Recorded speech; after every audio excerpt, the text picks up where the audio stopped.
Let's drink my Milo first. Wow, damn sweet. 3, 2, 1, silent on set!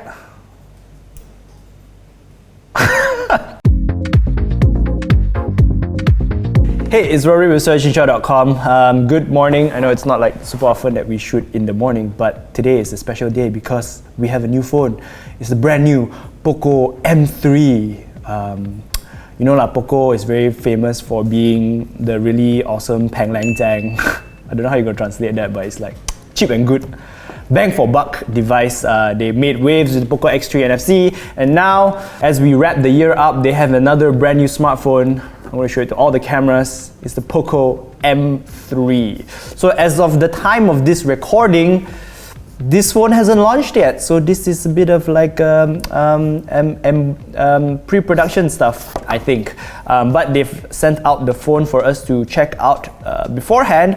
So here it is. Let's do a quick unboxing. All right, so the Poco M3. So like I said previously, they made waves with Poco X3 NFC. Easily, I think one of the best smartphones for under 1,000 ringgit, or about the 1,000 ringgit mark, because the top spec one was 1099. And I made a video about it, and apparently all of you think that I hate it. Like, what the f? Which part of the video did I not say, or rather, I started the video saying that it was the best smartphone under 1,000 ringgit, and I ended it with it's probably the best smartphone for under 1,000 ringgit, and yet you people still think that I hate it. Like, hello? What? Like, can you, like, what? Today, they've got a new phone. It's the Poco M3, and this is supposed to be even more affordable than the Poco X3 NFC. It's got slightly more watered down specs, but it's also like, it's a strong contender because this phone is supposed to be under 800 ringgit. We don't know how much yet because at the time of this recording, we don't have the price yet. But if we do know the price, then it will be in the video description, and I'll also pin a comment to our YouTube channel, so you might want to check that out when this launches. Okay, but yeah, this is the new entry-level smartphone, so it's supposed to be entry-level, like probably about 700-800, maybe even less. We'll get into that a bit later, but yeah, let's take a look at the smartphone. Wow! So we pop the lid, a classic Poco black and yellow. If we pop this, you've got a silicone case. Okay, pretty standard stuff. This time there's no like Poco branding. Was there Poco branding on the previous one? Or am I thinking of another phone? You've got some paper, warranty information, and this is a screen protector. So they include a screen protector, but instead of sticking it to the smartphone like most manufacturers do these days, they give you one like outside of the smartphone. So if you want this cheap plastic screen protector, you can apply it later. So that's probably better for like enthusiasts, like people like me. I don't like the screen protector because when you take photos or when you shoot videos, you can see all the rainbow stuff. So underneath that, you get the smartphone, the Poco M3, but we'll take a look at that a little bit. Underneath this paper thing, you get no headphones, but there is a USB-C cable, it's an A to C cable, and also a charging brick. So this brick is a 22.5 watt fast charging brick, but interestingly, the smartphone doesn't support 22.5 watt charging. But again, we'll get into that later. So that's all you get in the box. There is no other fancy stuff like headphones or whatever, but that's like pretty standard for Poco smartphones. But this is the device. So as you can see, straight up you have the 4 main specs. You've got the 48 megapixel AI triple camera, which to me sounds a bit disingenuous, but there is a 6,000 milliamp hour battery. There is a 6.53 inch Full HD plus dot drop display, and there is a Qualcomm Snapdragon 662 processor at its core. Interesting specs for a smartphone under 800 ringgit. So if we peel this plastic, ooh, okay. So when we first saw like the leaks for this device, right, it looked like this phone like was gonna have some kind of leathery textured, like, I don't know, fabric almost back because of the way it looked on photos. But holding it here, listening to it, this is definitely plastic. It's like plastic. It's not even like plastic trying to be glass or plastic trying to be metal or plastic trying to not be plastic. This is just full-on MyV plastic. So you do get like this texture at the back that I don't know if you can see, but you get this sort of like texture. It looks from a distance like it could be some kind of fabric, like some fake leather, but it's not. It's very plasticky. Poco calls this the anti-fingerprint back. Yeah, sure, fingerprints definitely won't stick on it, but as you can see, it's already a bit greasy from my greasy fingers. But probably the most obvious thing about this smartphone in terms of design is that camera module. So like, you know, people are complaining, I grew, back in my day, people always complain, wow, the camera bump very big, wow, very big, very thick, don't like, I want flush, I want flat, I want no camera bump. But Poco is just like, no, camera bump, yes, it's like big, it's like really big. This reminds me of like the Asus Zenfone AR or the Cyberpunk OnePlus 8T, exactly the same, but instead of Cyberpunk design, you get POCO at the top here. I guess they're really going in on their branding. The previous X3 NFC had a really big Poco branding here also, but that was like more into the glass. This is like just like they stuck a sticker on it. But you know, I gotta say, I don't hate the look. I think it's like it's unique, it's identifiable, and to me that's like really important when it comes to like a smartphone. The last thing you want is when you flip your phone over to all the phones look exactly the same. So kudos for the slight twist on design. Now if we were to move around the side, so the whole plastic bag is like, it's almost like a, I don't know if you want to call it a unibody plastic bag, but yeah, it's basically, it curves all the way to the side without any seam. Over here you get a fingerprint scanner, power button, you get volume rockers, and then you also get a SIM tray, you get headphone jack, and then there's an IR blaster here. Headphone jack, IR blaster, wow, what's this, 2017 Then at the bottom there's also a USB-C port as well as a speaker grill, and this should be like a microphone grill. So let's turn this smartphone on, and there you go. Woo! Alright, so Poco M3. Let's start with the specs, okay? We've gone through the body, we've gone through the design, let's start with the specs. So this smartphone, as I said earlier, is powered by a Snapdragon 662 processor, which is sort of like their mid-range, but more towards the low-end kind of mid-range processor.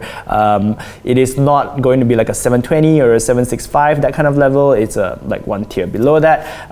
Then for this smartphone, you're getting 4 gigs of RAM, LPDDR4X memory, and either 64 or 128 gigs of internal storage. So the interesting thing about the internal storage is that it is actually UFS storage. So the 64 one, I believe, is UFS 2.0, whereas the 128 one is UFS 2.1. So that's pretty good for a budget smartphone. Mostly you're getting like eMMC, or at least that's like the common practice. Of course, there are, you know, exceptions, but you know, they're not that common. Up front, there is a 6.5-inch Full HD display. So it's Full HD Plus. That's a resolution of 2340 by 1080 pixels. So yeah, it's pretty crisp. This is like standard stuff. At least you're not getting a 720p or a HD Plus display. So that's really nice to see. But there is no fast refresh rate this time. It is 60 Hertz. But then again, this is a much lower price point, so I wouldn't be expecting that kind of refresh rate either. Keeping the lights on though is probably the smartphone's party piece. It's a 6,000 milliamp hour battery. That is really big even in 2020 standards. So it's really nice to see on any smartphone, and especially when it comes to like a budget device. Of course, there is no such thing as wireless charging, but there is fast wired charging via the USB-C port, but the fast wired charging is 18 watts. Even though they include like a 22.5 watt charger in the box, this smartphone only supports 18 watts fast charging. And then of course, like with the big battery, there's like a power bank mode where reverse wired charging, so you can like charge up other devices. But in my experience, that's like not very efficient, so I wouldn't go around saying that you have a power bank for a smartphone lah. And then around back, you've got a triple camera setup. So the reason why at first I said was that it sounded a bit disingenuous is because you've got the 48 megapixel wide angle camera. So this is pretty common sensor that we see on a lot of devices nowadays. It has a f1.79 aperture lens. It's a wide angle camera. Of course, it also does 41 pixel binning for better low light performance. But the other two cameras, one is a 2 megapixel depth sensor, and the final one is a 2 megapixel macro camera, which, I mean, yeah, they are extra cameras, but I hate it when people say like this is a triple camera setup when it's a macro and a depth camera. It's just like, it just feels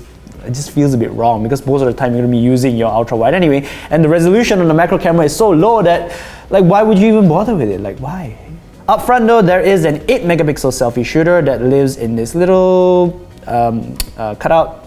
It's a notch, it's a dewdrop.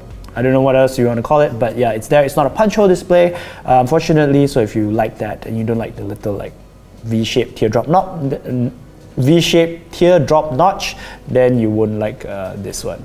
But for me, it's pretty out of the way and I don't really care about it. But yeah, let's see how like the 48 megapixel camera like works. Let me take a, this is our Langzai cameraman. There is no telephoto, so we don't have telephoto, but here's like a HDR. Try and get a picture of Anip.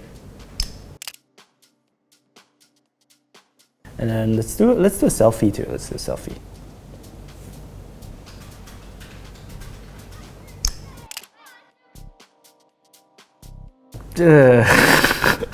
Gotta say, not a very good camera.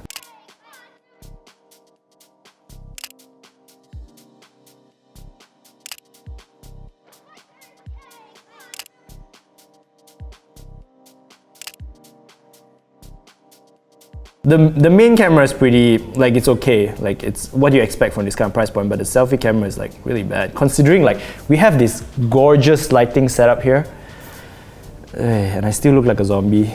Maybe it's me lah, but you know. And then of course, like I said earlier, there is a side-mounted fingerprint scanner. Not my favorite position, but you know, a lot of you do like it, and for what it's worth, often like Xiaomi ones are pretty accurate and pretty responsive, so I wouldn't like hate on it. It also has face unlocking, but again, there is no like depth sensor or anything, so it's not, I don't think it's like as secure as like Face ID, but there is face unlocking if you like that. But my favorite feature of this smartphone has to be the fact that it actually has stereo speakers or dual speakers, whatever it is that you want to call it, and I actually haven't heard it yet, so I want to try it out now.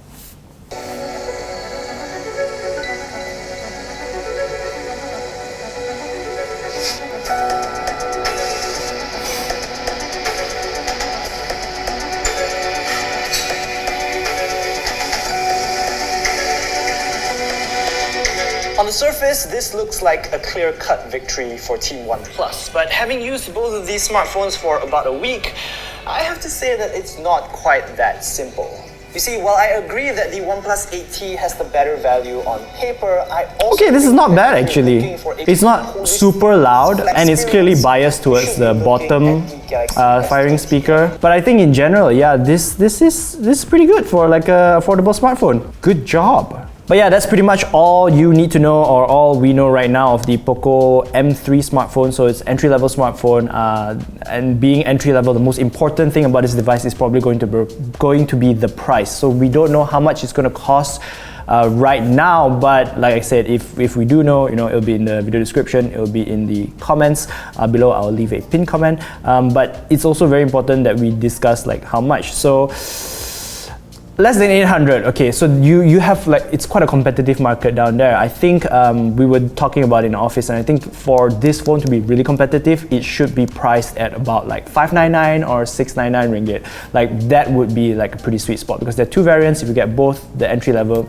maybe 599, 499, the top spec 699, maybe 799. I think that would be pretty good. But if it goes to 799, you're also competing with the Poco X3 NFC. So then that becomes like, why would you choose this over the X3 when the X3 is clearly the better smartphone? So pricing is very important, and at that price point, you're competing with devices like the Redmi 9, which is again like a really good device. Of course, that has a MediaTek Helio G80, but G80 in terms of performance, I believe it benchmarks better than this processor, but like I think like 5 to 8%, so like, it's not a huge delta, and the Redmi 9 has a quad camera setup, and actually has like a proper wide-angle camera. So if you're into like more versatility in photography, that's probably a better device. But again, that has like a smaller battery. It's 5,020 milliamp hours versus 6,000.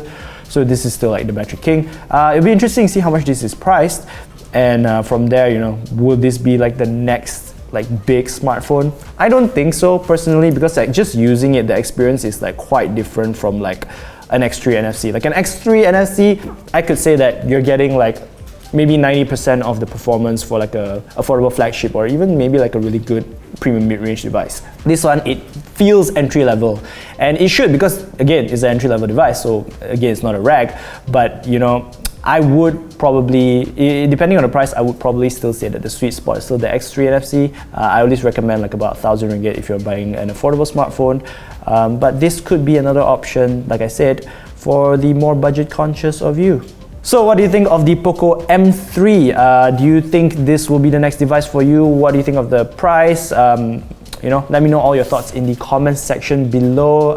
But yeah, that's pretty much it for this video. If you like this video, be sure to give it a thumbs up. Don't forget to subscribe to our YouTube channel and hit the notification bell icon so you see more of this like exclusive pre-launch content, even though it's coming up after the launch. But yeah, so you'll be notified whenever we post a new video. We're also on Facebook, but our home on the internet will always be at surgeonshow.com. So until the next video, I will see you then. I'm Rory, signing off. Bye bye.